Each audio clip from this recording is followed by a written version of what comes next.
Ahli Parlimen Pakatan Harapan PH dilaporkan menerima arahan pada saat-saat terakhir untuk tidak meminta undi blok dijalankan semasa undian untuk kelulusan rang undang-undang perbekalan. Keadaan itu bermakna Wakil Rakyat Pakatan Harapan diminta merestui undian suara sahaja sekaligus membolehkan rang undang-undang perbekalan diluluskan tanpa terlalu dramatik. Ketika pengundian berlangsung, Ahli Parlimen Pakatan Harapan menerima pesanan WhatsApp mengenai keputusan parti untuk tidak menyokong undi blok. Walau bagaimanapun, sesetengah wakil rakyat Pakatan Harapan tidak sempat menyemak WhatsApp sehingga mereka berdiri meminta undi blok. Ahli Parlimen Mas Gading, Mordi Bimol yang berdiri menyokong usul undi belah bahagi terhadap belanjawan di Dewan Rakyat semalam berkata beliau tidak mendapat mesej mengenai pendirian saat akhir partinya dalam isu itu. Katanya pada mulanya keputusan sebulat suara dibuat untuk menolak belanjawan tersebut. Bagaimanapun, selepas Menteri Kewangan Tengku Zafrul Abdul Aziz mengumumkan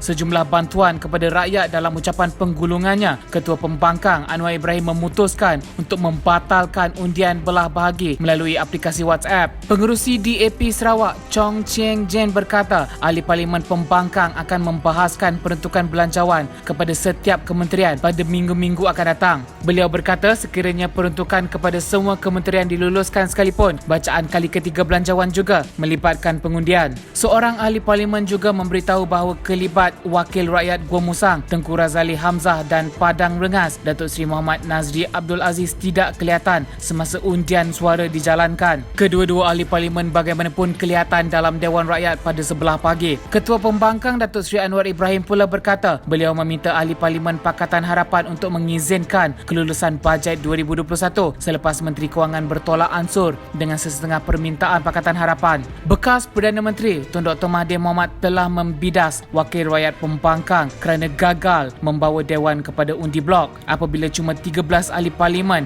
bukan kerajaan bangun untuk tolak belanjawan 2021. Undi belah bahagi tidak dapat dilakukan kerana ia memerlukan 15 ahli. Apabila ini berlaku, ia bermakna bahawa kerajaan yang dipilih rakyat boleh dijatuhkan di tengah jalan dan diganti dengan kerajaan pintu belakang. Pilihan raya tidak bermakna lagi. Terdahulu Pembangkang masih mempunyai peluang untuk menyatakan pendirian dalam pengundian belanjawan 2021 di peringkat jawatan kuasa selepas ini. Ketua Pembangkang Datuk Seri Anwar Ibrahim berkata peluang masih wujud untuk menyatakan pendirian tegas termasuk melalui undian belah bahagi di peringkat jawatan kuasa dalam minggu-minggu akan datang. Beliau meminta tiada undi belah bahagi dibuat supaya pengumuman Menteri Kewangan Tengku Datuk Seri Zafrul Tengku Abdul Aziz dapat diteliti secara mendalam. Ahli-ahli parlimen berhak mempersoal apakah peruntukan-peruntukan ini adalah tambahan kepada yang telah diumum atau terhasil dari pemotongan mana-mana kementerian lain. Apakah jumlah sebenar belanjawan serta kesan terhadap situasi kewangan negara selain isu golongan yang masih mendambakan bantuan seperti pemandu teksi,